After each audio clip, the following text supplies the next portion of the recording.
오늘은 사도행전 강의 60번째 시간으로 가장 위대한 인생을 위하여 라는 제목으로 하나님 말씀을 선포하도록 하겠습니다. 오늘 본문의 배경을 보면 사도 바울은 예루살렘으로 돌아가는 길에 밀레도에 당도했습니다. 에베소까지 가야 되는데 도저히 시간이 되지 않아가지고 에베소에 있는 장로들을 오라고 했습니다. 그래서 장로들에게 마지막으로 고별 설교를 하고 있는데 사실은 에베소 교회 전체를 향해서 지금 설교를 하고 있는 거예요. 여러분 아시는 것처럼 에베소 교회는 사도 바울이 개척해서 그의 생애에서 가장 길게 목회를 했던 곳입니다. 물론 사도 바울의 사명 자체가 계속 다니면서 교회를 개척하는 것이었기 때문에 현대 목회적인 관점에서 생각하면 안 돼요. 아니 3년 있었는데 뭘 제일 길게 있어, 이렇게 생각하면 안 됩니다. 그죠? 하지만 이 3년이나 사도 바울 생애에서 가장 긴 세월을 보낸 교회였기 때문에 에베소 교회를 향한 마음은 남달랐을 것입니다. 아주 애착이 있고 사랑이 깊은 교회였어요. 그래서 지금 그는 스승이 아니라 아버지의 마음으로, 아비의 마음으로 설교를 하고 있습니다. 그 설교 내용은 18절부터 35절까지 이어지는데 개인적인 내용은 이제 오늘은 생략을 하고 교회를 향해 권고하는 내용에 초점을 맞춰서 제가 말씀을 증거하고자 합니다. 특별히 사도 바울이 에베소 성도들을 향해서 마지막으로 너희들이 반드시 이것만은 지켜야 된다, 이렇게 권면하는 내용들이 나오거든요. 그걸 이제 집중적으로 살펴보려고 합니다.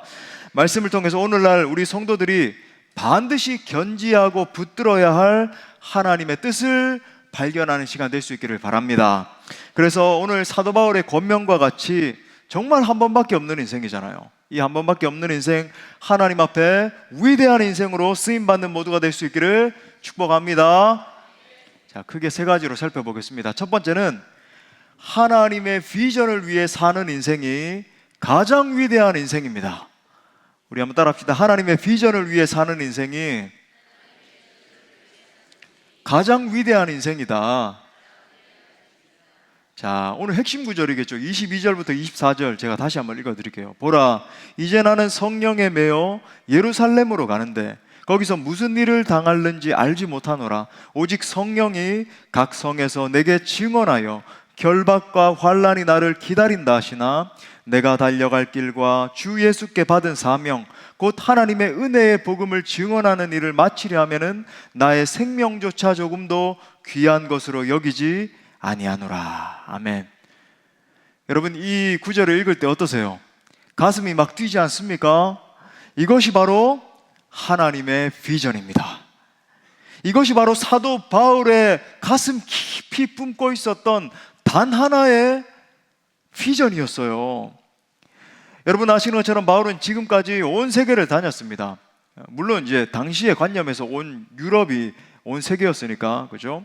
예수님을 만난 이후에 가만히 있질 못하는 거예요. 온 세계를 품게 되고 온 열방을 품고 그 하나님의 은혜의 복음 증거하는 것을 자기의 사명으로 알고, 그죠? 정말 온 힘을 다해서 달려왔습니다. 그것이 예수님께서 가장 기뻐하시는 일이라는 것을 너무나 잘 알았기 때문이에요. 이 사실을 알고 난 이후로부터 자신의 인생 전체를 바로 이 비전에 완전히 던졌습니다. 우리 또 잘 아는 것처럼 지금까지 정말 사도 바울이 어마어마한 핍박과 고난을 받았잖아요. 수없이 매를 두들겨 맞고 감옥에 갇히기도 하고 죽을 고비도 여러 차례 넘겼습니다. 그런데 주눅들거나 움츠러들지 않고 계속 그 길을 가는 거예요. 초지일관, 하나님 내가 달려갑니다. 왜 그렇습니까? 자기의 사명이니까. 그게 내가 존재하는 목적이니까 그렇게 하는 것입니다. 내가 숨쉬고 있는 이유가 바로 그것이니까 그것을 위해서 내 모든 것을 던지는 것이요. 사랑하는 여러분, 이것이 바로 위대한 인생입니다. 위대한 인생은 바로 하나님의 비전에 헌신하는 인생이에요. 다른 말로 예수 그리스도께 헌신하는 것입니다. 예수 그리스도께 내 모든 인생을 다 던지는 거예요. 왜 우리가 예수 그리스도께 내 인생을 다 드리게 되면 복음을 위해서 살게 되고 복음을 증거하는 일을 위해서 내 모든 것을 던지게 됩니까? 왜 그렇게 할 때 우리의 인생이 가장 위대하게 됩니까? 바로 우리가 믿는 예수님께서 가장 위대하신 분이시기 때문에 그분께 내 인생을 드리고 그분의 복음을 증거하는 일에 내 인생을 던지면 당연히 그 인생은 위대한 인생이 되는 것입니다. 여러분, 세상 사람들을 한번 관찰해 보세요. 세상에 다니는 사람, 우리가 만나는 사람, 여러분 영적으로 보면 세상 사람들은 전부 다 죄에 헌신하고 있습니다. 이 헌신의 방향이 달라지는 거거든요. 세상 사람들을 영적으로 보세요. 전부 다 죄에 헌신하고 있어요. 사도 바울이 이 신학에 대해서 이렇게 설명합니다. 로마서 6장 16절에 보니까 너희 자신을 종으로 내주어 누구에게 순종하든지 그 순종함을 받는 자의 종이 되는 줄을 너희가 알지 못하느냐? 혹은 죄의 종으로 사망에 이르고 혹은 순종의 종으로 의에 이르느니라. 사람이 무엇에 순종하는지를 보면 그 사람의 진짜 주인을 알게 된다는 말이에요. 가령 어떤 사람이 죄가 지시하는 것에 순종하면, 세상 사람들이 전부 다 욕망에 굴복하는 삶을 살잖아요. 이 죄의 지시에 순종하는 것을 보면 그 사람은 죄의 종인 것입니다. 이 세상 수많은 사람들을 한번 관찰해 보십시오. 자기의 욕망대로, 탐욕대로 뭔가를 더 가져보려고 아등바등하면서 그렇게 살아가잖아요. 그렇지만 가져봐야 뭐 기껏해야 돈이고 명예고 권력이고 그런 것입니다. 그런데 분명한 게 뭐예요? 그 모든 것들은 어느 때가 되면 한순간에 다 바람과 같이 사라지고 마는 것들이라고 하는 거예요. 그렇게 헛된 것들, 허망한 것들을 붙들기 위해서 정말 세상 사람들 보면 미친 듯이 살잖아요. 미친 듯이 갈구하면서 그렇게 살아가다가 결국 그 끝은 영원한 지옥, 영원한 멸망에 처해지는 것입니다. 반대로 우리는 의의 종들입니다. 왜냐하면 예수님이 우리의 주님이시기 때문이에요. 우리는 오직 예수님을 따라가는 자들입니다. 할렐루야. 오직 우리는 예수님께 헌신해요. 그렇기 때문에 그리스도인이라면 누구나 위대한 인생이 되도록 하나님께서 우리를 불러주신 것입니다. 그런 의미에서 본질적으로 우리 그리스도인은 이 세상 사람들이 사는 방식처럼 이 땅에 유한한 것들을 바라보면서 그것을 갈구하고 저거 내가 조금 더 취해야 되는데, 내가 조금 더 이렇게 얻어야 되는데, 이렇게 사는 것과는 존재 자체가 어울리지를 않는 자들이에요. 세상 사람들이 추구하는 것처럼 오직 내 돈, 그죠? 내 성공, 내 명예, 내 인기, 내 자식 어떻게 해서든지 성공시키는 것, 내 안위와 편리 보장받는 것 등등이 우리와 존재적으로 어울리지가 않는 것입니다. 근본적으로 우리는 이러한 것들을 위해서 이 땅에 존재하는 것이 아닌 거예요. 우리는 예수 그리스도의 복음을 땅끝까지 증거하기 위해서, 내 존재가 증인이기 때문에, 그죠? 내 존재를 가지고 온 땅 가운데 이르러 그분의 살아계심을 보여주기 위해서 바로 지금 여기에 살고 있는 것입니다.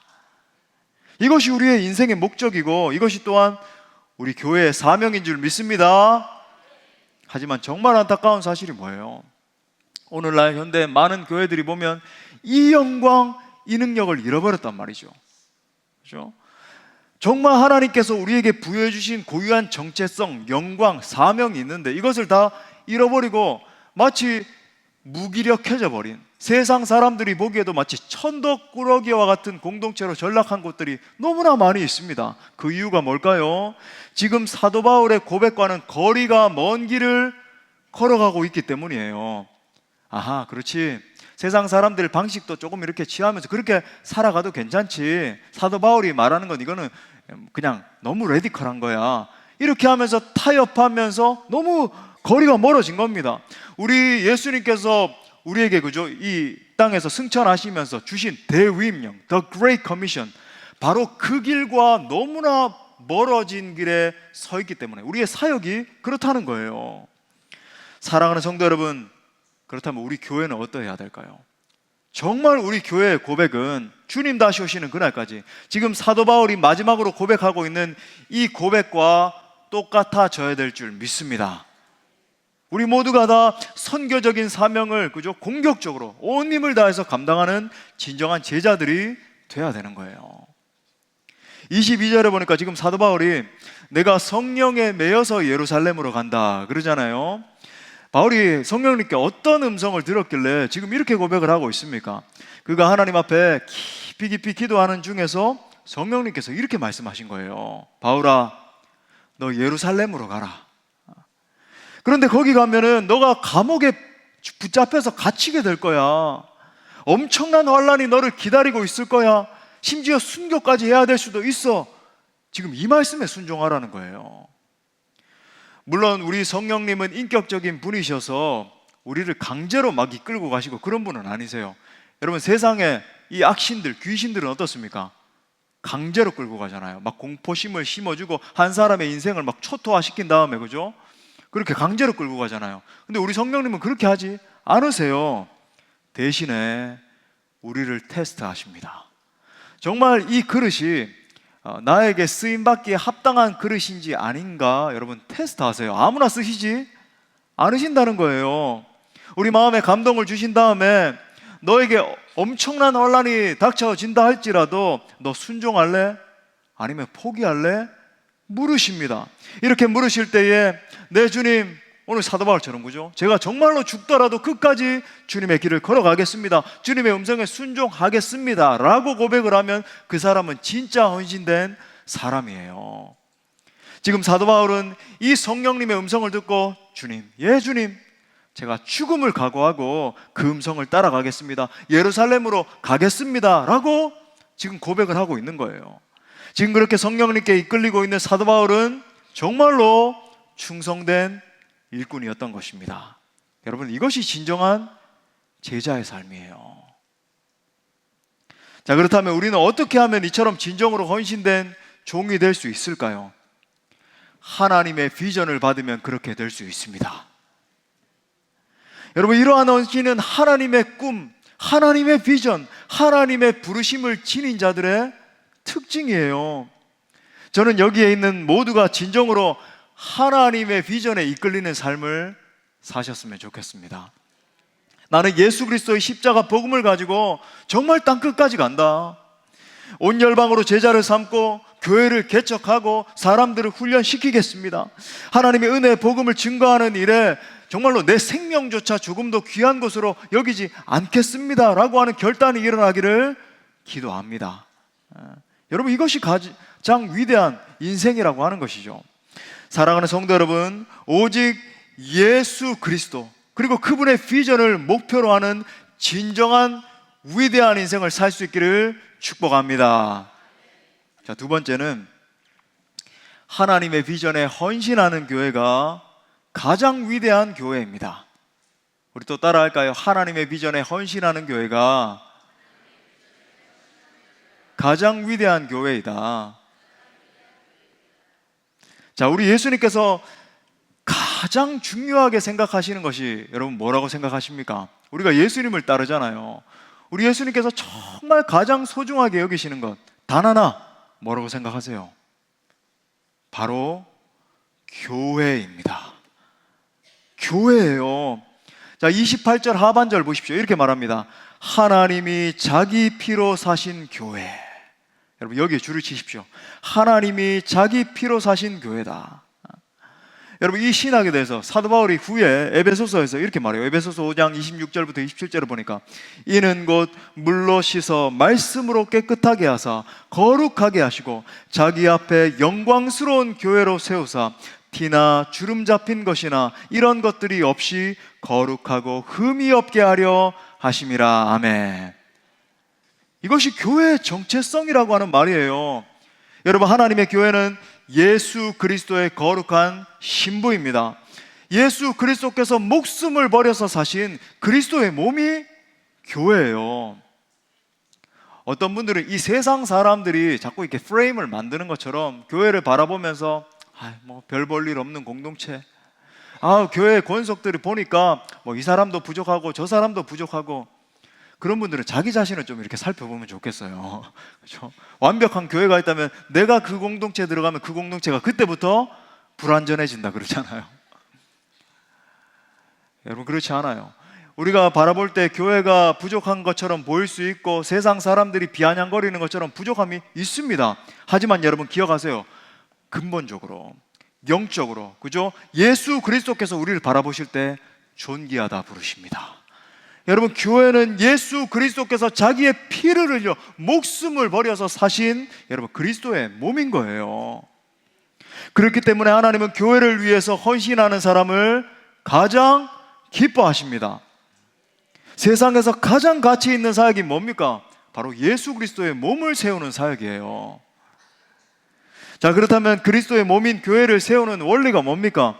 대위임령에서도 보여주고 있고 사도행전에서도 그 원리를 계속 조명하고 있는데, 그게 뭐예요?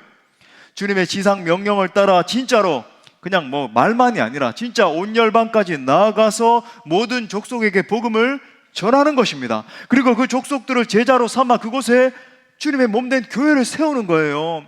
세워서 그 교회를 든든한 그리스도의 군사 공동체로 일으킵니다. 예수님이 바로 그러한 사역을 가장 귀하게 보신다는 말이에요. 복음을 선포함으로 사람들을 변화시키고 그 사람들이 모여서 교회를 형성하고 그 교회를 통해서 훈련된 그리스도의 군사들을 재생산해낸 사역을 말하는 것입니다. 저의 인생을 돌아볼 때 제 인생 전체를 정말 이 말씀 준비하면서 이렇게 전망해 봤거든요. 정말 가장 영광스럽고 가장 귀한 순간이라고 생각되는 것이 여러분 무엇인지 아십니까? 그것은 바로 제가 목사가 되어서 우리 교회를 세우고 있는 바로 지금 이 순간입니다. 목사님 과장하시는 건 아닙니까? 아니에요. 제가 정말 하나님 앞에 기도하면서 제 인생 전체를 조망해 볼 때, 아하, 내가 참 목사 되었다, 참 감사하다. 그걸 뛰어넘어서 어떻게 이렇게 존귀한 교회를 내게 맡겨주셔서 이 교회를 세우고 있게 하시는가. 여러분, 이 순간이 저에게 가장 소중한 순간이라고 하는 거죠. 우리 수원 동부교회 목사로 부름받아서 우리 교회를 끌어안고, 우리 성도들을 끌어안고 지속적으로 말씀을 선포하고 세우고 있는 이 순간이 가장 소중합니다. 또한 우리 교회를 선교적인 교회로 계속 일으켜서 땅끝까지 복음을 전하는 선교적인 사명을 감당하도록 하는 것이 제게 가장 영광스러운 일입니다. 자, 그런 의미에서 여러분도 정말 영광스럽게 여기셔야 돼요. 가정교회 안에서, 우리 청년들은 소그룹 안에서 영혼들을 정말로 가슴으로 품고 사랑으로 양육하고 있는 그 순간을 여러분 가장 영광스럽게 바라보셔야 됩니다. 교사로서 어린 영혼들을 품고 기도하면서 그들에게 성실하게 생명을, 말씀을 가르치는 시간을 가장 영광스럽게 생각하셔야 돼요. 또한 우리 교회에만 그 열정이 머무는 게 아니라 이 지역과 온 열방에 있는 영혼들에게 생명의 복음을 전해주는 사명을 감당하는 것을 여러분 최고의 영광으로 생각하셔야 됩니다. 더 나아가서 아직도 복음을 듣지 못하고 있는 5,000개의 미전도 종족을 품고 그들을 향해 나아갈 비전을 품고 있는 것을 정말로 가장 영광스럽게 생각하셔야 됩니다. 사탄 마귀가 막 득실득실 되고 있는 지옥에 가면은 사탄의 방들이 있대요. 이 방마다 근데 어떤 한 성경 구절이 붙어 있는데 어떤 구절이 붙어 있는지 아십니까? 바로 마태복음 24장 14절 말씀이 붙어 있대요. 이 천국 복음이 모든 민족에게 증언되기 위하여 온 세상에 전파되리니 그제야 끝이 오리라. 여러분, 왜 이 구절이 붙어 있을까요? 사탄 마귀의 방에 이 참 은혜로운 말씀이 붙어 있다고? 어떻게 해서든지 이 비전만 성취되지 못하게 막으면 예수 그리스도의 다시 오심 재림을 막을 수 있으니까 이 비전 바라보면서 어떻게든 이건 막아야 돼, 어떻게든 이건 막아야 돼, 그러고 있는 거예요. 완성된 하나님의 나라가 이 땅에 임하는 것을 막을 수 있는 유일한 길이 이 말씀 성취 안 되는 것이니까 저걸 바라보면서 이를 막 갈면서 사탄 마귀도 일종의 사명 감당하고 있는 거예요. 우리를 공격하고 방해하고, 그죠? 그렇기 때문에 사도 바울이 지금 마지막으로 에베소 교회 성도들과 이제 다시는 못 보는 상황입니다. 그죠? 눈물로 유언과 같이 이렇게 고백을 하고 있는 거죠. 자, 24절 말씀 정말 우리의 가슴에 새기면서 다시 읽겠습니다. 시작. 내가 달려갈 길과 주 예수께 받은 사명 곧 하나님의 은혜의 복음을 증언하는 일을 마치려 하면은 나의 생명조차 조금도 귀한 것으로 여기지 아니하노라. 할렐루야. 사랑하는 성도 여러분, 교회의 본질은 선교입니다. 여러분 절대로 타협하시면 안 돼요. 전도를 포괄하는 선교예요. 선교는 교회가 해야 되는 여러 가지 사역, 뭐 교제도 해야 되고 예배도 해야 되고, 그죠? 교육도 해야 되고, 뭐 다양하게 있잖아요. 그런 많은 사역들 중에서 가장 중요한 하나의 기능이 아닙니다.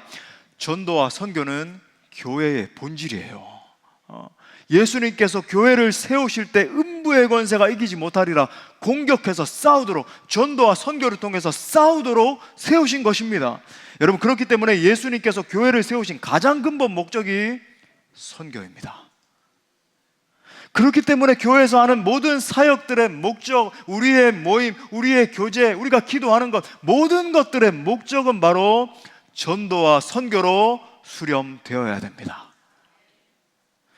물론 목사님이 지난번에 예배가 가장 궁극의 목표입니다 이렇게 말씀하셨잖아요. 맞아요. 예배와 선교는 궁극적으로 바라볼 때 분리될 수 없는 것입니다. 계시록 7장에 보면 천상교회에서 예배드리는 장면이 나오잖아요. 구원하심이 보좌에 앉으신 우리 하나님과 어린 양께 있습니다. 여러분, 뭐 하는 장면입니까? 예배하는 장면이에요. 천상교회에서, 그죠? 흰옷을 입은 수많은 백성들이 종려나무 가지를 들고 주 예수 그리스도께 막 예배하는 그 장면 아닙니까? 그런데 여러분, 천상교회는 뭐가 없어요?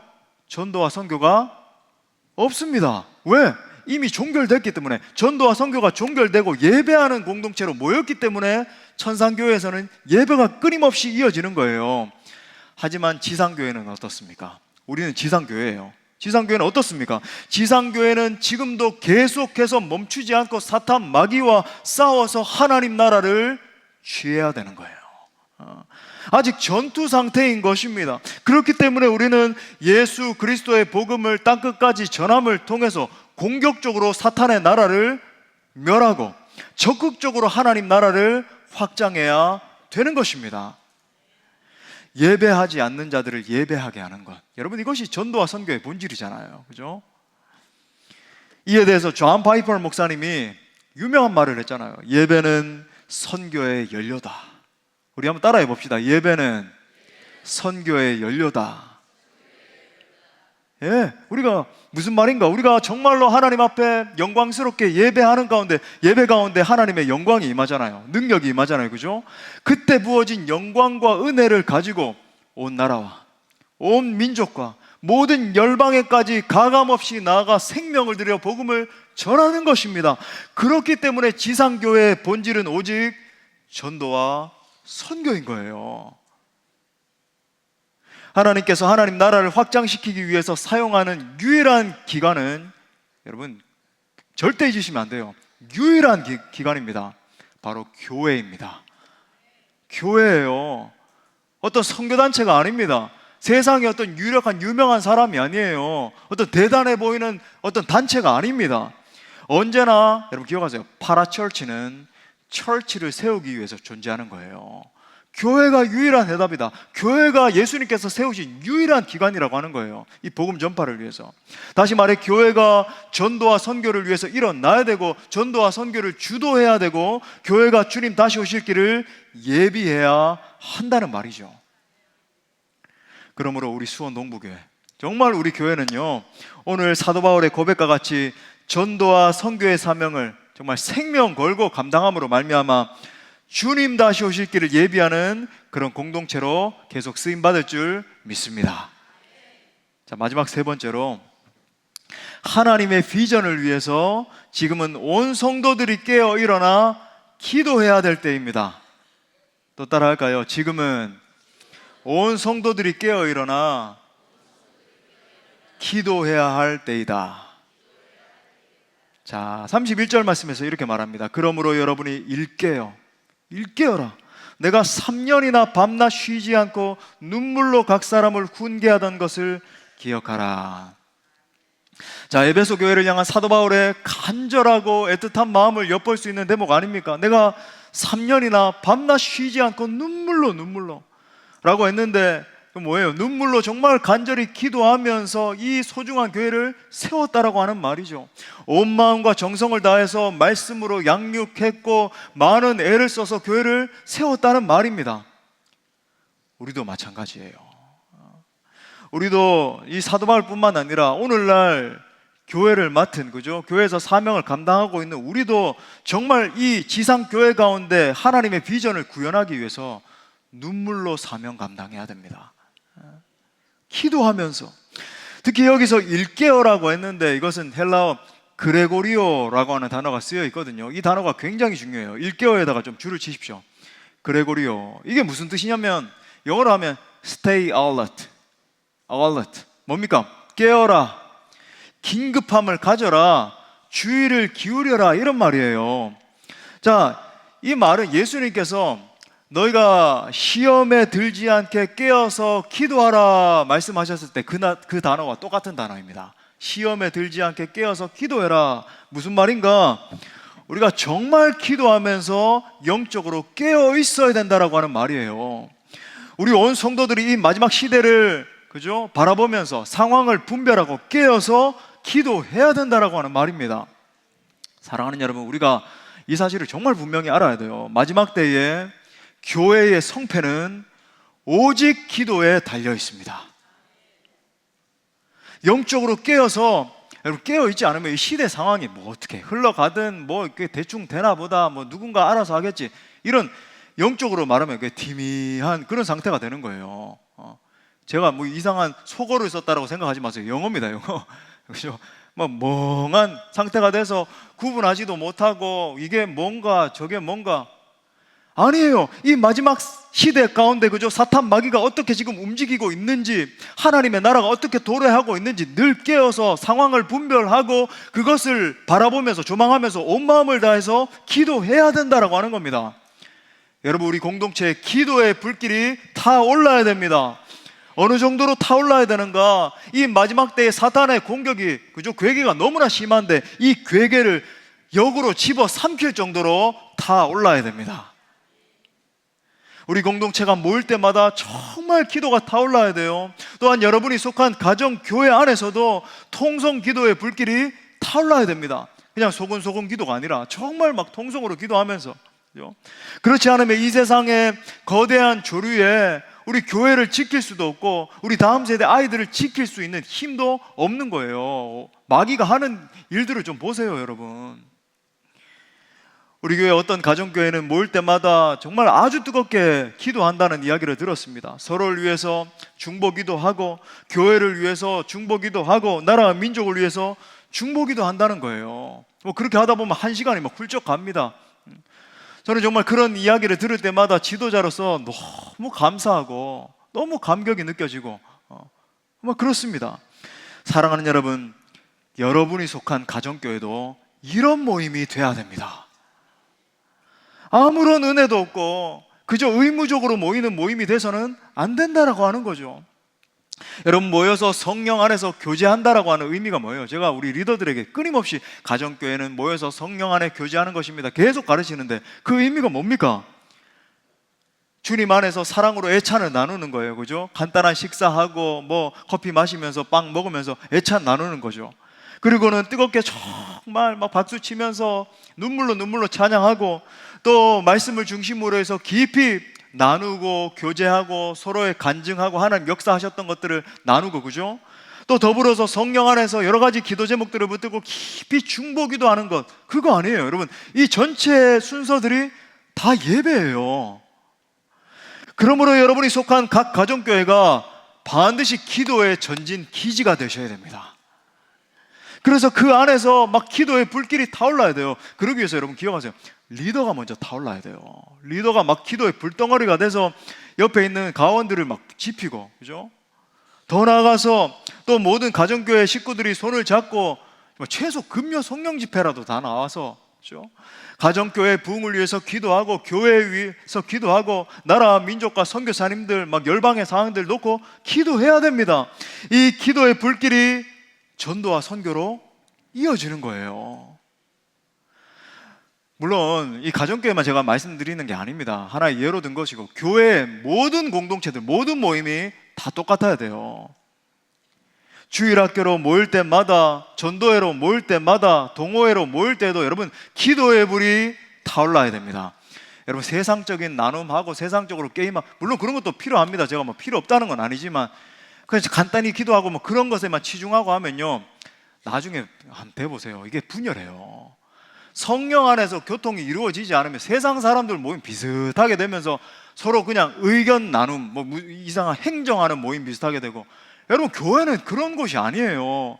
정말 성령께서 주시는 영광 가운데 기도의 불길이 타올라서 그 기도의 불로서 사역하고, 그죠? 전도하고, 막 모일 때도 성령 안에 교제가 일어나고, 그런 공동체입니다. 기도의 불길이 타오를 때 여러분이 속한 각 공동체에 진정한 부흥이 일어나기 시작하는 거죠. 여러분 기억하십시오. 언제나 사역의 동력, 어떻게 하면 우리 부서에 부흥이 일어날까? 우리의 모임 가운데 막 타오르고, 그죠? 가정교회가 부흥, 사역의 동력은 언제나 뜨거운 기도입니다. 사도 베드로도 보세요. 사도 베드로도 나중에 사도 바울과 똑같은 단어를 쓰면서 이렇게 권면하고 있거든요. 베드로전서 4장 7절도 우리 같이 한번 읽겠습니다. 시작. 만물의 마지막이 가까이 왔으니 차리고 근신하여 기도하라. 여기 정신을 차려야 된다라고 할 때 쓰인 단어가 바로 지금 사도 바울 말한 그레고리오예요. 우리가 정신을 차리고 근신해서 깨어 기도해야 되는 이유가 뭐라 그럽니까? 만물의 마지막이 가까이 왔기 때문이다. 왜냐하면 우리가 정신을 차리고 근신해서 기도하지 않으면 마지막 때에 일어나는 악한 현상들에 전복돼 버리기 때문이다 라는 거예요. 다시 말해 만물의 마지막 때에 일어나는 수많은 이 악한 현상들이 있는데, 여러분이 다 아는 뭐 그런 것들이에요. 그런 것들이 있는데 이것이 성도들의 전 삶을 뒤흔들어 버리고, 정체성마저도 다 뒤흔들어 버리고, 심지어 막 내가 구원을 받았나 안 받았나 이런 확신까지도 다 뒤흔들어 버릴 수 있기 때문에 너희 정신을 차리고 근신해서 기도 안 하면 넘어진다는 거예요. 자, 그렇다면 정말 지금이 말세지말인데, 이 말세지말인 현재 대한민국에서 일어나고 있는 마지막 때의 악한 현상 대표가 뭡니까? 뭐 여러 가지 현상들 많이 있곤 하지만 가장 완전히 맞닥뜨려서 한국교회를 지금 집어삼키려고 하기 직전이에요. 우리가 계속 기도하고 있는 이 동성애, 트랜스젠더리즘, 진화론, 낙태 합법화 같은 하나님의 창조 질서를 정면으로 반박하는 이 자유주의적인 사상들이에요. 제가 왜 자유주의적인 사상이라고 했냐면, 자유 좋은 것 아닙니까? 그게 아니라 영어의 리버럴을 번역을 한 겁니다. 여러분, 이러한 자유주의적인 사상들이 우리의 사회와 다음 세대 아이들의 가치 체계를 완전히 그런 단계에 지났습니다. 완전히 뒤흔들고 있어요. 제가 약 2년 전에 보여드린 적이 있는데 2년 안에 온 분들은 못 봤잖아요. 당시 화제가 된 뉴스 기사가 있습니다. 기사 제목이 뭐냐면 내 남편은 임신 8개월이에요. 사진 한번 보세요. 예. 뭐냐면 이 콜롬비아 여자 모델인 단나 술타나가 당시 자신의 SNS에 이 사진을 올렸습니다. 근데 사진이 굉장히 이상하잖아요. 수염을 기르고 있는 남편이 임신을 하고 있습니다. 이게 어찌된 일인가? 이 둘 다 지금 성전환을 한 트랜스젠더들이에요. 부인은 생물학적으로 남자로 태어났지만은 후천적으로 자신의 성을 여자로 바꿔버렸고, 남편은 생물학적으로 여자로 태어났지만 후천적으로 자신의 성을 남자로 바꿔버렸습니다. 그러면서 SNS에 우리는 하늘이 맺어준 인연이에요 하면서 온 세계를 향해 광고하고 있는 거예요.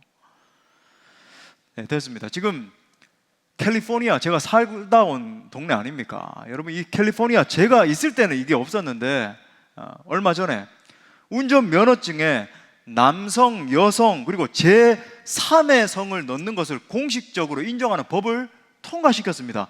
미국은 이 운전면허증이 우리랑 또 다르거든요. 우리는 주민등록증이 따로 있지만 미국은 ID 카드가 이 운전면허증이에요. 그 ID 카드에다가 나는 남성도 아니고 나는 여성도 아니고 제3의 성입니다 라고 하는 것을 기록할 수 있는 걸 공식적으로 인정하는 법이 통과됐습니다. 여러분, 또 여기 부모님들 충격받지 마세요. 진짜 충격은 뭐냐면은 아이들 재밌게 갖고 노는 그 레고 장난감 있잖아요. 이 레고 장난감 회사에서 지난 2021년에 어떤 결정을 내린지 아세요?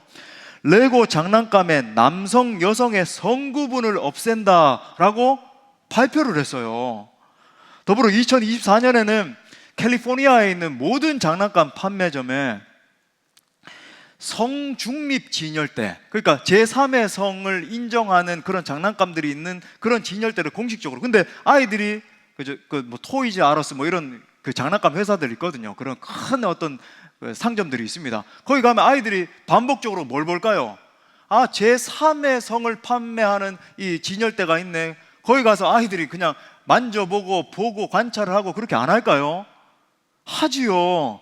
그걸 공식적으로 의무적으로 설치하는 법안이 통과됐어요. 아니면 막대한 벌금을 계속 물어야 되고.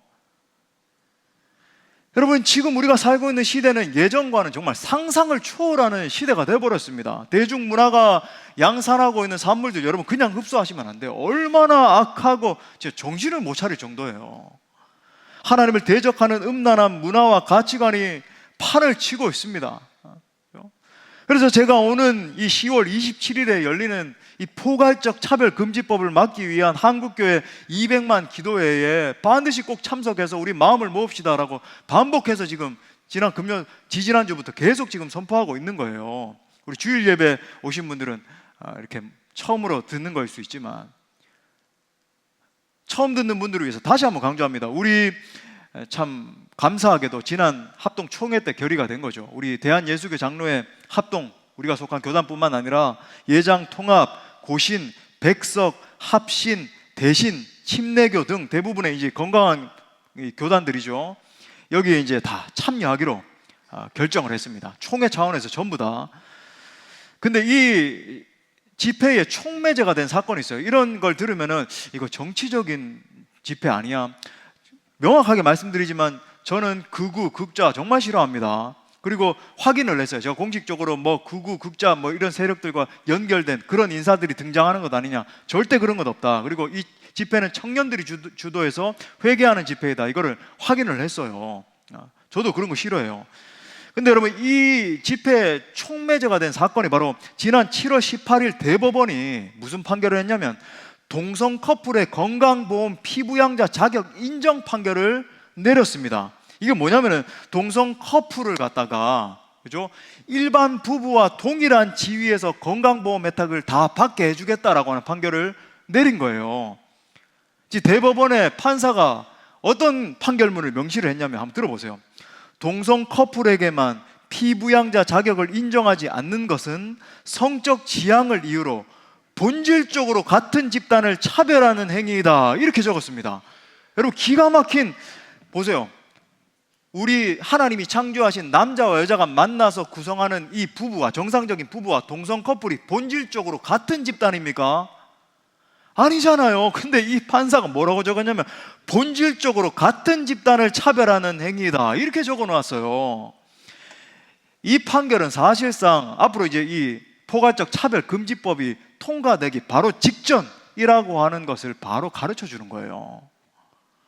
여러분, 포괄적 차별금지법이 통과되면 제가 계속 이야기하지만 완전히 다른 세상이 됩니다. 제가 이 자리에 서서 지금 미국, 캘리포니아, 캐나다 그죠? 다 일어나고 있는 일이에요. 실제로 이 자리에 서서 오직 예수님만이 유일한 진리이십니다, 예수님 믿을 때에 구원받습니다 라고 선포하면 저는 체포됩니다. 제가 여러분 우리 공동체를 위해서 체포당하는 것이 두려워서 그런 것 같아요. 저는 전혀 두렵지 않거든요. 그게 아니라 비정상적인 여러분 이 시대가 된다는 거예요. 왜 그런가? 그러면은 다른 종교를 역차별한 걸로 여겨가지고 저는 체포당해요. 우리 성도들도 나가서 전도하면 어떻게 될까요? 바로 체포당합니다. 누군가 신고하면. 신고하는 사람이 있을까요? 없을까요? 반드시 있죠. 지금 유튜브 시대인데 딱 관찰하고 있다가 일부러 의도를 가지고 관찰하고 있다가 딱 해서 예수님만이 구원의 진리라고 하네? 바로 신고하는 거죠. 부모나 교사가 우리 아이들이 나는 오늘부터 남자아이가 여자로 느껴지기 시작해요, 또 여자아이가 나는 남자로 느껴지기 시작해요, 나를 인정해 주세요 하면 아니야, 그죠? 너는 정말 하나님이 남자로 창조하셨어, 여자로 창조하셨어, 그렇게 가르치는 게 발각되면 바로 체포됩니다. 제가 살다 온 토론토에서 지금 계속 그런 일이 지금 벌어지고 있어요. 여러분 아시는 것처럼 미국에 그죠? 신문기사 다 보셨을 거예요. 동성 커플 주례를 거부한 목사님이 체포됐습니다. 한 케이크 가게에서는 동성 커플을 향해서 내 신앙의 이 가치 때문에 케이크를 못 만들어 주겠습니다, 당신들을 존중하지만은 제가 그것은 하지 못하겠습니다. 체포됐습니다. 또 얼마 전에 기사잖아요. LA에 우리 한인이 경영하는 찜질방에 미국의 남자가 나는 여자입니다 하면서 여탕에 들어갔는데 이게 법적 분쟁이 될 정도로 그게 통과돼서 이제 들어가도 된다, 마음껏 들어가도 된다, 지금 그런 시대가 됐어요. 지난 파리 올림픽 여러분 다 보셨잖아요. 남자가 버젓이 여자들 종목 권투에 출연해가지고 온 여자들의 얼굴을 다 때리고, 이 얼굴이 한 사람은 그죠 완전 다 무너질 정도로 나는 챔피언입니다. SNS에 인스타에다가 뭐라고 적었냐면 모든 사람들이 차별받지 않는 세상을 환영한다고. 그 금메달 딴 남자인지 여자인지, 그죠? 여러분, 우리가 이 집회에 참여하려고 하는 목적은 단 하나입니다. 무슨 정치 이런 게 아니고, 이 무너져 가고 있는 한국을 바라보면서, 한국 교회를 바라보면서, 여러분, 그렇게 되면 우리 주일학교 아이들에게 정말 하나님이 세상을 창조하셨어, 남자와 여자로 창조하셨어, 남자와 여자가 한 가정을 이루어야 돼, 건강한 가치관을 심어주는 것 불가능해져요. 원천적으로 보셨잖아요. 우리가 이 법적으로 이게 제정이 되게 되면, 이 정부가 압력을 가하면은 모일 수 없게 된다는 거 코로나 때 다 봤잖아요. 우리가 법이 통과된다는 건 굉장히 무서운 거거든요. 한 이유예요. 하늘의 하나님 앞에 무릎을 꿇고 간절히 기도하는 겁니다. 하늘의 하나님이여, 우리를 불쌍히 여겨 주옵소서. 온 세계가 진동하고 하나님의 창조 질서를 대적하고 있는 이때에 아버지여, 이 땅을 고쳐 주옵소서. 이처럼 이 세대를 분별하고 깨어서 기도하는 정말 분연히 일어나, 그죠? 거룩한 방파제들이 돼서 이 시대를 막아서기 원하는 우리 공동체를 통해서 하늘의 하나님께서 당신의 구원을 보여주실 줄 믿습니다. 말씀의 결론을 맺겠습니다. 오늘 우리는 이 마지막 시대에 우리가 붙들어야 되는 궁극의 사명에 대해서 살펴봤습니다. 사랑하는 여러분, 우리는 오늘 사도 바울의 고백과 같이 우리의 생명을 다해, 우리의 온 힘을 다해 전도와 선교의 사명을 감당해야 됩니다. 또한 눈물로 기도하면서 이 마지막 때에 악한 원수들의 공격을 막아서야 됩니다. 하나님을 대적하는 법이 통과되면 교회도 생존할 수 없고 다음 세대도 기약할 수가 없습니다. 우리 모두가 거룩한 방파제들로 일어서야 될 줄 믿습니다. 아무쪼록 주님 다시 오시는 그날까지 우리에게 맡겨주신 거룩한 사명을 끝까지 잘 감당하는 우리 공동체 모두가 될 수 있기를 간절히 축원합니다. 함께 뜨겁게 찬양하고 기도합시다. 오늘 사도 바울의 고백을 담아서 우리 찬양합시다.